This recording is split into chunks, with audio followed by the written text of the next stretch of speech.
ini hari liburku. Apa tidak bisa tidak mengganggu di hari liburku begini? Aku semalaman habis main game tau, lelah. Maaf kak, bukannya aku mau mengganggumu, tapi ada hal yang harus dijelaskan kau datang ke sini. Nanti lokasinya aku kirim lewat chat. Loh, memangnya tidak ada orang yang masuk di kantor sehingga kau harus memanggilku di hari liburku ini? Bukan begitu, tapi semua orang tahu ini kan keahlianmu. Gue saja menyuruhmu kan? Tenang saja, nanti bakal dengan dia.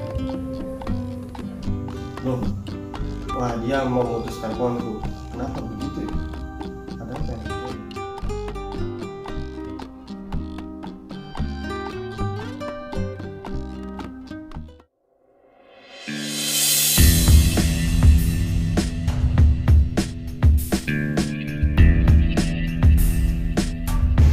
Gaga, mungkin kamu sudah mengiranya, tapi akan kujelaskan lebih lanjut. Sekitar tadi malam, ada pembunuhan di kosan ini. Ya, memang aku sudah mengiranya saat kau bilang kalau kasus ini adalah kalianku. Aku memang sudah menyelesaikan banyak kasus pembunuhan di kota ini sejak dulu. Bukan waktunya untuk sombong dengan gua. Maaf, bukan maksudku begitu. Lalu bagaimana perkembangan kasus ini sampai aku datang? Coba ceritakan dari awal sampai detik ini, apa saja yang sudah kalian dapat? Ya, memang itu maksudku. Pertama, aku jelaskan dulu dari kondisi kosan ini sebelum masuk ke kasus pembunuhannya. Kosan ini baru diresmikan bulan lalu, terdiri dari 10 kamar yang posisinya saling berhadapan satu sama lain, dikelilingi oleh tembok setinggi 3 meter dengan kawat berduri di atasnya. Hanya ada satu jalan untuk masuk, yaitu lewat gerbang depan. 10 kamar yang ada di sini baru terisi oleh 5 orang, di mana 4 kamar yang berbeda termasuk si korban. Kamar 1 dihuni oleh 2 sejoli yang berkuliah di kampus yang sama tak jauh dari sini. Kamar 2 dihuni oleh seorang pekerja pabrik suatu produk makanan di pabrik berlokasi sekitar 3 meter dari sini. Kamar 3 dihuni oleh si korban sendiri yang dimana merupakan seorang mahasiswa di kampus yang sama dengan penghuni kamar 1 tapi berbeda jurusan. Kamar 4 dihuni oleh seorang guru honorer yang mengajar di SMP Negeri 9. Lalu yang terakhir ada kamar 5 yang dihuni oleh teman sekelas korban. Kamar mereka semua berada di suatu barisan yang sama karena kamar di barisan sana lebih murah karena sedikit lebih sempit dan tidak ada fasilitas AC-nya. Pemilik kosnya sendiri tinggal di rumahnya yang berjarak 100 meter dari sini. Dia hanya datang ke sini di sore hari seusai pulang dari pekerjaannya yang merupakan seorang PNS di kantor pendidikan kota ini. Kurang lebih seperti itulah kondisi lingkungan di sini. Lalu bagaimana kondisi jasad korban? Siapa yang menemukan jasadnya? Bagaimana kondisi kamarnya? Apakah para tetangga sudah dimintai keterangan? Yang menemukan jasad korban merupakan teman dekatnya dari kecil yang diberi kunci jalan oleh korban karena memang dia sering datang dan menginap dia di sini. Dia berkuliah di kampus yang berbeda yang letaknya cukup jauh, tapi tetap di dalam wilayah kota ini. Dia bilang dia dipercaya untuk megang kunci karena dia sudah seperti saudara korban. Bahkan korban juga memiliki kunci cadangan. Kos miliknya dia kemari untuk mengajaknya menonton film hari ini yang sudah dijadwalkan. Sebelumnya jam 7 dia sampai di kamar korban, tapi korban tidak nyaut ketika dipanggil. Ditelepon pun tidak diangkat, padahal suara HP-nya berdering terdengar jelas. Masa yang janggal, temannya masuk dengan kunci cadangan yang dia pegang dan menemukan korban tergeletak dengan kabel putih di lehernya. Kondisi sekarang dalam posisi terlentang dengan leher yang terikat oleh kabel terminal listrik. Perkiraan dia dibunuh sekitar pukul 1 malam. Aku meminta mereka untuk tidak memindahkan dulu jasad korban karena ku ingin kau melihatnya sendiri secara langsung. Kondisi kamarnya cukup rapi, hanya berantakan di bagian meja bukunya berserakan dan kursinya terjatuh. Jendelanya terkunci, pintunya pun terkunci dari dalam. Kuncinya pun masih tergantung di lubang. Dugaan saat ini, korban dibunuh saat belajar. Korban sempat berontak tapi tidak bisa melawan mayat karena dia dililit leher oleh kabel di belakang dan listrik ditarik ke arah Gitu ya? Kalau begitu aku akan pergi melihatnya sendiri sekarang. Setelah kulihat, serahkan jasadnya ke bagian forensik untuk diperiksa lebih lanjut. Dan jangan lupa hubungi keluarga korban. Tanpa kau suruh pun aku bermaksud untuk melakukannya. Iya. Habis ini temui aku di kantor. Aku ingin membahas lebih lanjut sebelum melaporkannya ke atasan. Nanti aku akan melakukannya.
Banyak.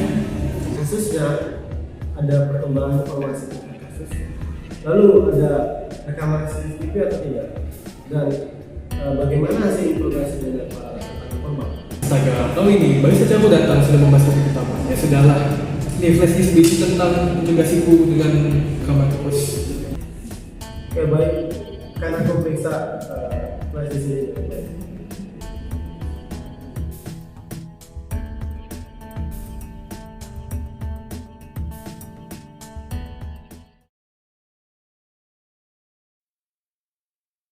Nama saya Irfan. Kejadian pun ketika kami datang, Ya, memang saya warga korban. anak itu dia masih sering pintar. Saya tidak bisa bicara banyak. Nama saya Irfan, saya saudara kembarnya Dimas. Ya, saya juga mahasiswa. Saya mahasiswa di kampus sebelah, cuma agak jauh dari sini. Ya, kosan kami terpisah, tapi saya punya kunci dia. Biasanya kami bertukar kunci cadangan karena emang sering saling berkunjung seperti itu, Pak. Saya tiba di sini pukul 7 pagi. Saya berencana rencana awalnya kami mencari sarapan bersama dulu di luar. Tapi ketika saya sudah sampai, saya ketok-ketok pintunya tidak ada yang menjawab. Ketika saya telepon juga tidak diangkat, tapi saya mendengar suara teleponnya berdering dari dalam kamar. Dari situ saya kira saudara saya hanya tertidur pulas saja karena bergadang. Ketika saya buka, ternyata dia sudah tergeletak dengan kabel di lehernya, dengan ruangan yang sebenarnya rapi, tapi yang berantakan hanya di mejanya saja, Pak. Seperti buku-bukunya berserakan di lantai dan kuncinya tetap menggantung dari dalam, dan kondisinya saat itu terkunci. Kurang lebih seperti itu, Pak, yang bisa saya berikan. Ya seperti biasa, pada hari kejadian pun saya kesini hanya sesekali untuk memastikan kondisi di sini. Dan bila ada panggilan dari penghuni kos yang lain yang mengharuskan saya untuk datang. Pada malam kejadian saya berada di mana? Saya kebetulan sedang rapat bersama ibu-ibu PKK.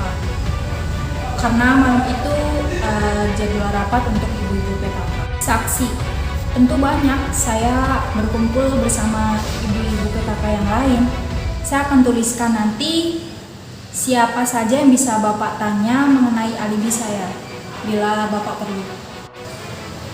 Ya Pak, bukan masalah. Ya sesuai yang Bapak lihat, kosan ini punya CCTV tapi hanya di depan gerbang untuk memantau siapa saja yang keluar masuk kosan di sekelilingnya. Awalnya saya pikir tidak memerlukannya karena pagarnya sudah cukup tinggi dan susah untuk dilewatin juga karena atasnya kan sudah dipasang eh, kawat berduri gitu. Baik Pak, saya akan jadikan pelajaran. Segera saya pasang CCTV untuk kedepannya. Ketika kami datang, kondisi kosan memang sepi. Kami tidak tahu karena penghuni lain sudah tidur atau belum. Ya bukan cuma kami berdua sih, kami juga pergi bersama 3 orang teman sekelas kami yang lainnya. Setelah pulang, kami berdua bermain game hingga pukul 2 pagi.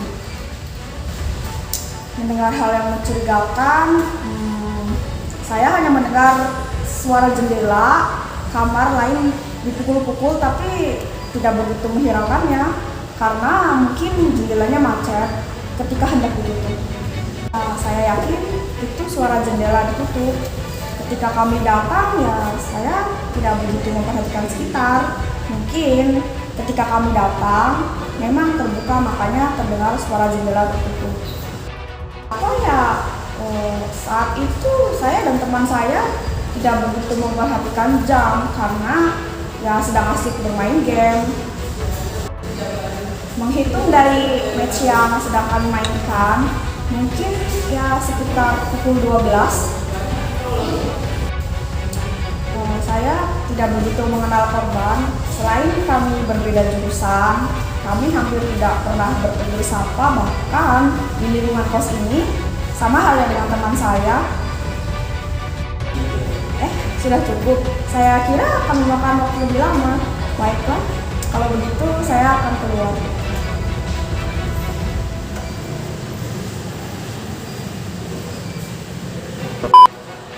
Ya, memang saya mengenal korban, tapi hanya sebatas tetangga yang saling bertegur sapa saat berpapasan. Karena juga kami membahas soal pertandingan basket NBA, ternyata dia suka basket juga loh. Kapan? Itu sudah cukup lama kayaknya. Mungkin sekitar 2 minggu yang lalu. Saat malam saya bekerja pabrik dan saat siang dia kuliah. Jadi kami jarang ngobrol.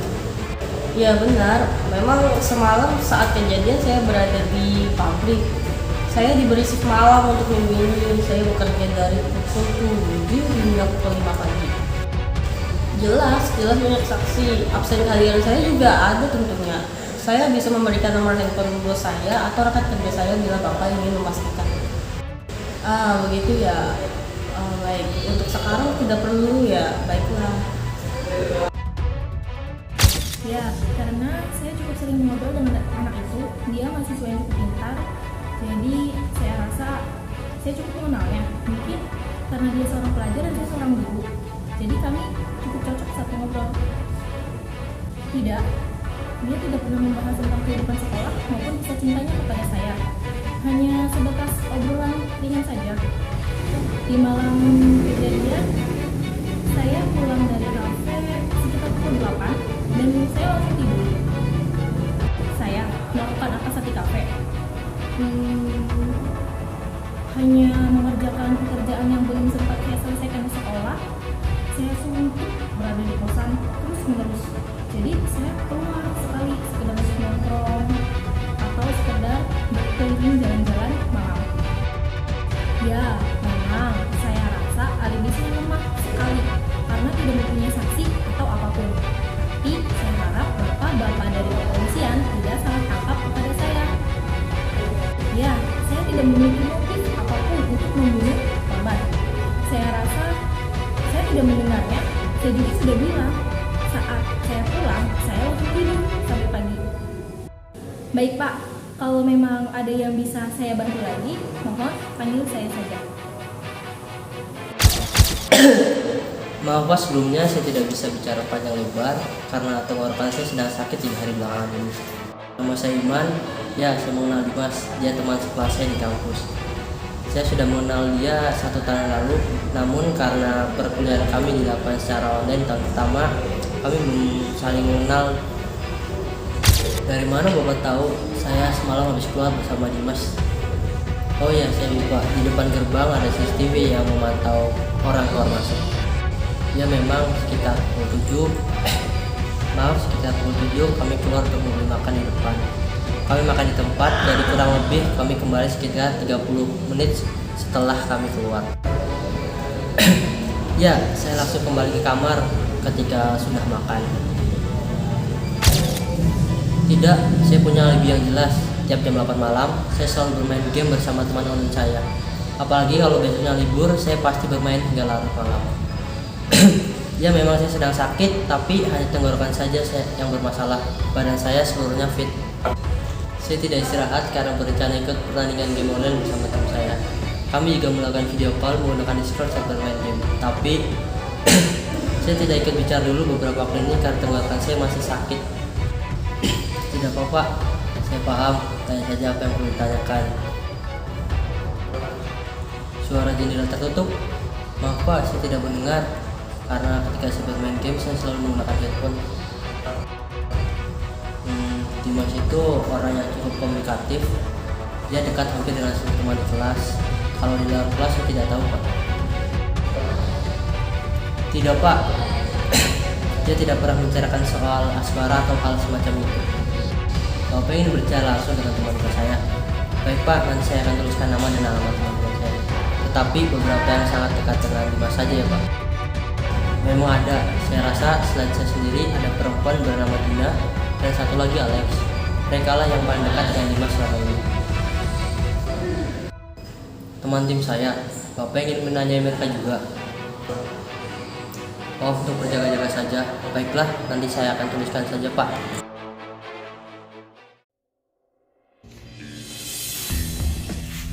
Ya memang segitu saja. Untuk informasi tambahan nanti aku akan bertanya kepada kuliah. Biarkan aku saja Jal yang menemui mereka untuk bertanya.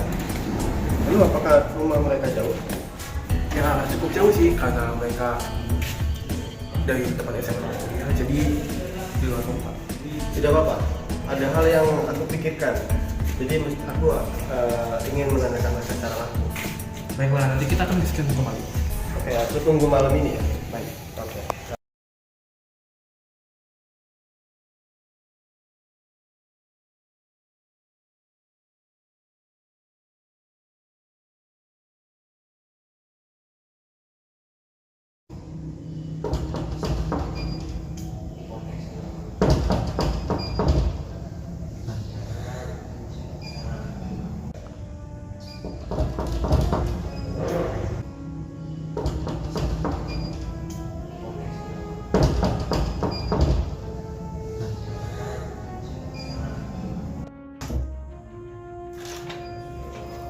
Selamat malam, Naiman. Loh, kamu baru kehilangan temanmu, tapi masih bisa bermain game. Kamu santai sekali ya? Ya Pak, mau bagaimana lagi? Saya memegang orang penting dalam tim saya. Apalagi sebentar lagi tim kami akan mengikuti perlombaan. Oh, begitu ya? Wah, pasti berat ya? Bisa kita ngobrol sebentar di luar? Ya Pak, tidak masalah. Bagaimana kalau kita lakukan integrasinya di ruang tamu kosan tempat integrasi sebelumnya? Karena di kamar saya sempit dan berantakan, nanti Bapak tidak nyaman. Baiklah, kurasa kita bisa ngobrol lebih santai di sana. Mari kita ke sana. Iya.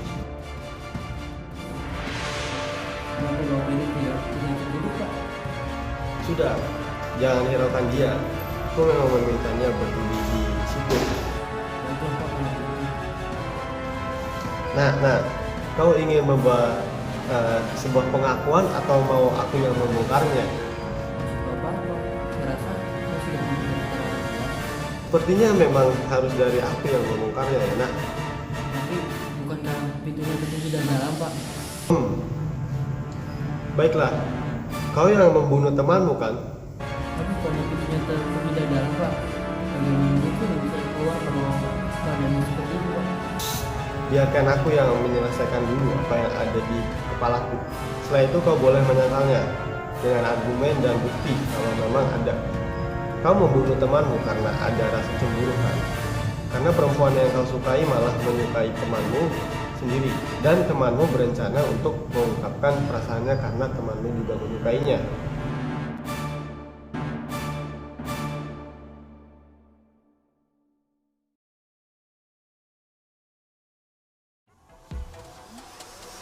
Ternyata benar ya Pak, dia akan kabur dulu. komunitas